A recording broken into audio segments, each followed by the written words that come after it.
The Acolyte is that Star Wars gift that keeps on giving. I am almost astounded that every single day there's somebody associated with this show that manages to do or say something so incomprehensibly dim. There are very few situations like this that come across a concerned party's desk, and everybody knew. Everybody who was in the know knew that this series was going to be terrible, but nobody anticipated the amount of attention that this would grab and how truly bad it was going to be.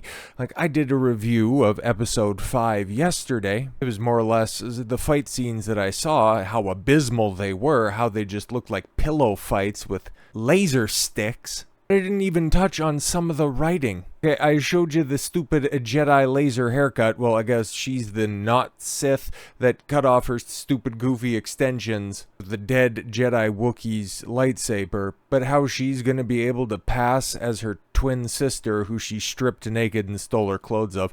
Don't think about any of that stuff. And how she's gonna go ahead and pass in front of the Jedi Master that would have trained her estranged sister. Or how in episode 4, May's motivation, the bad twin, okay, her motivation was flippy-floppy back in the cut where she was going to go ahead and turn herself into the Jedi, because if they knew what she knew, then there would be no way for her to be held accountable for her actions. But then when she was going to be taken in by yet-to-be skewered Jedi Padawan, she was resisting arrest. Okay, so you got Amandla Stenberg, who's right there on your screen. Okay, you can kind of see where she's at, so it's like, okay, cool. Way to play out a fair few stereotypes right there. Okay, you got one party resisting arrest, and then you got a female cop not being able to enact the arrest. So if this show wasn't so terrible on multiple levels, you would have to think that it's parody. But no, because none of the people associated with this have any self-awareness at all whatsoever. And here you have this quote.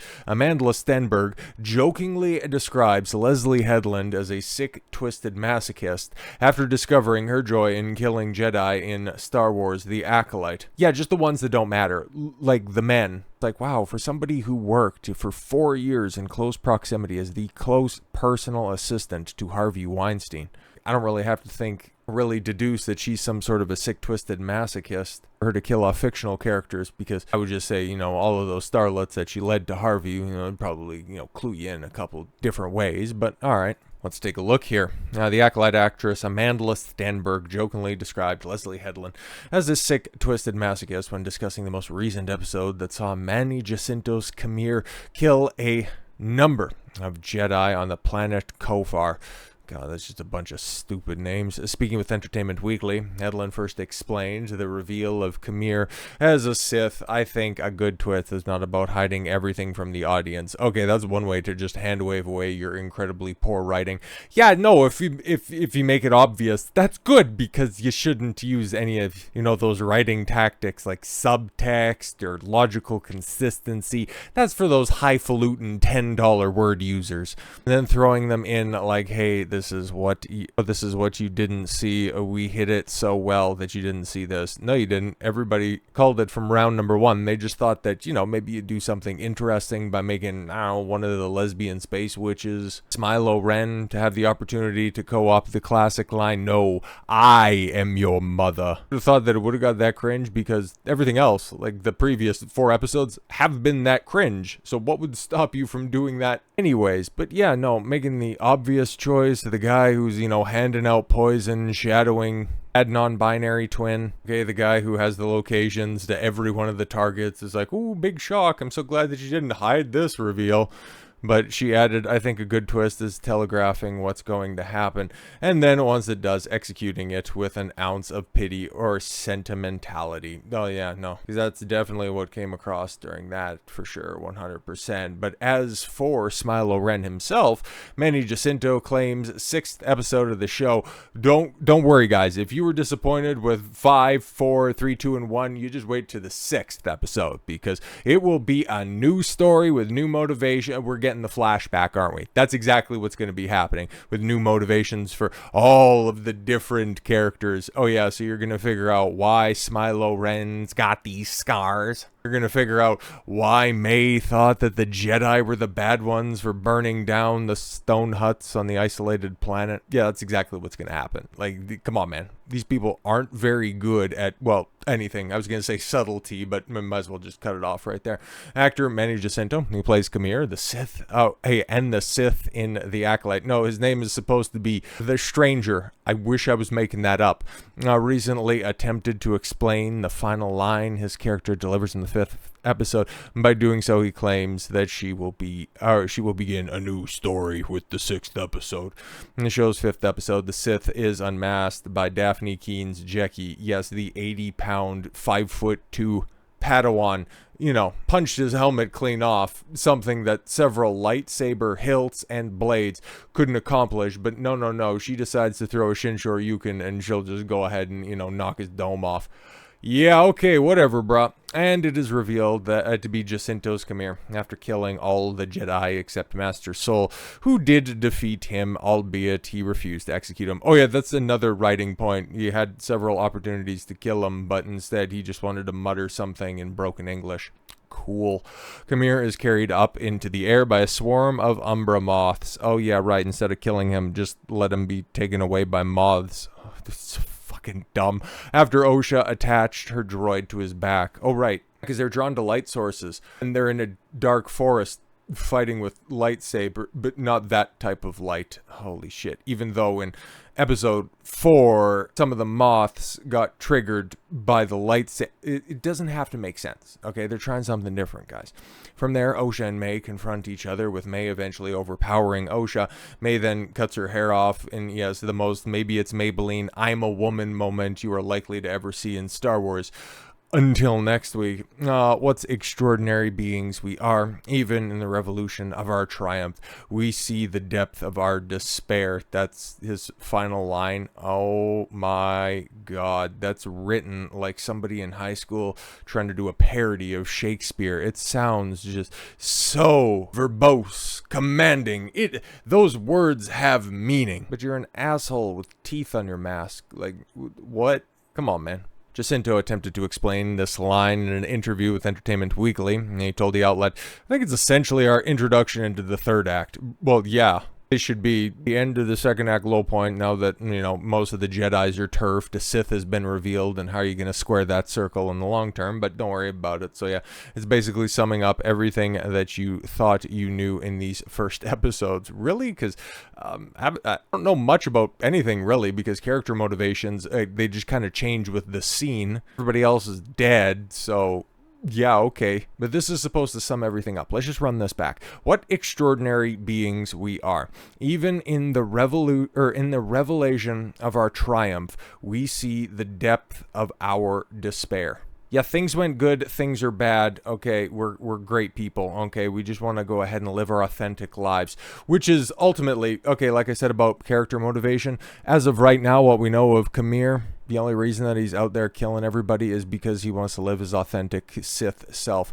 I wish I was also making that up, but as nonsensical as this stuff is, and as much as we can bask in this idiocy, unfortunately, we have a ticking clock, because guys, it doesn't look like season 2 of The Acolyte is gonna happen. Boo! I love good comedy. I love a bit of job security, knowing that the next time that Disney releases some hack show, I'll be able to talk about it and laugh at it because it's going to be bad. I recorded a video that's going to be coming out in the next couple of days about House of the Dragon Season 2. Spoilers, it's good. I'm very passionate when it comes to talking about that stuff. I'm also passionate about the entertainment industry at large recouping and recovering from this absolute dumpster dive in quality that they've been doing for the better part of 2 decades at this point. I want Star Wars to be good. I would love to be a fan of Star Wars. But at this point in time, like even people that are diehards of the OT or even like the prequels a little bit, you have to reconcile the fact that there is multiple times more bad Star Wars content,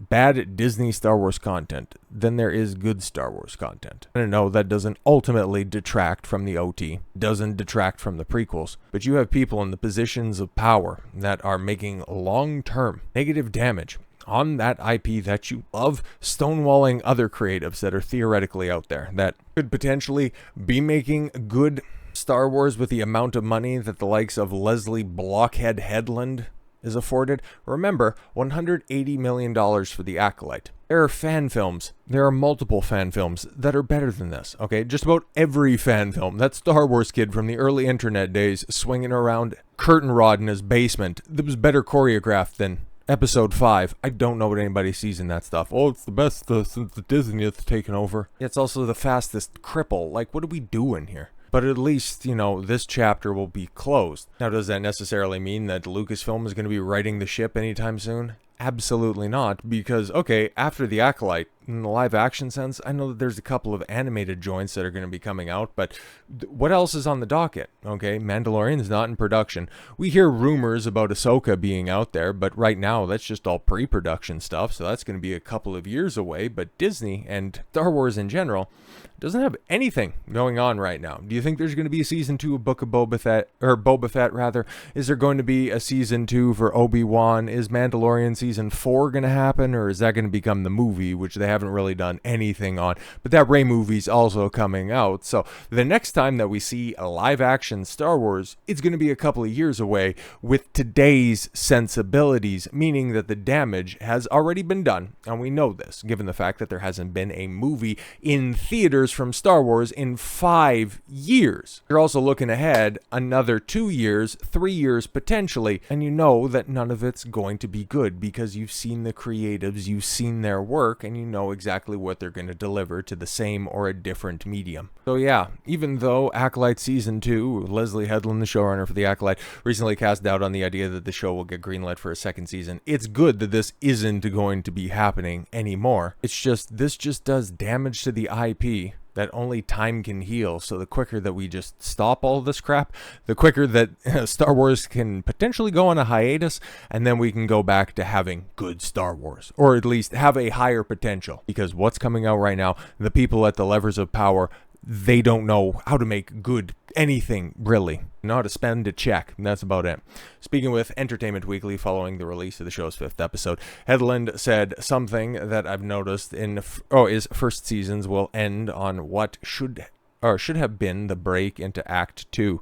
It feels like everyone's really expecting their shows to get a second season, and I don't feel that's a good idea. What? Well, that's a faulty premise to begin with, because normally that you want to set out for a show, you want to do a show, you want it to be self-contained. That's kind of what the best ones are. I think back to the first season of The Sopranos, that was all well-contained. The first season of Game of Thrones, it set off with a hope right at the end, and yeah, there were some resolutions, but all things considered and all things well told, and same with House of the Dragon Season 1. They had a story, they had a through line, it was wrapped up, it was finished, and yeah, it jangled some keys. It wasn't heading into Act 2 of a 3-act story. That's just, it's stupid. What do we expect? This is a quote from Leslye Headland. She then added, I threw everything into Season 1 because who knows what's going to happen. Oh no, we do. We do. We've seen numbers and know that nobody's watching this crap except for the reviewers. And despite Headland being unsure if the show will get renewed for a second season, I mean, look at every other one of those Disney projects. Marvel, Disney proper, Star Wars. How many of them have actually gotten a season 2? Oh, yeah. Loki on the Marvel side, and on Star Wars side, I guess Ahsoka. Still haven't seen it yet, but it has been greenlit. And The Mandalorian. Good track record, I guess. Hey man, if you're going to be betting on one side or the other, you got a winner on Star Wars per capita, I guess. But she did inform the outlet that she has 4 or 5 major mysteries that she'd like to explore if it does. Like, oh, shut up. We also hear that you want to tackle the Old Republic as well and just tell another lesbian space story. But you know what? You can just go ahead and save it all for yourself, okay? Just try to work it into something else. Just take the Zack Snyder approach. If Disney doesn't want to have your genius in their employ, you can just go ahead and take it over to Netflix, and they'll let you spurg out a double trilogy with extended cuts so that you could just go ahead and do literally whatever you want. And if you want more blood in it and you want a whole lot of scissoring in it, feel free to go and do that. It's just, you're not going to be welcome at the studio any further after this, unless, of course, Kathleen Kennedy really, really hates the fans. So I guess we can't really take that off the table. But Acolyte Season 2, is it going to happen? Sure as hell doesn't look like it. Then again, it also didn't look like there was a Sith in the galaxy for like a millennia, but I guess here we are. So with all that said, thank you all very much for the gift of your time. I've been Don Consuelo. I want you to follow your gut and get after it. Take care, everyone.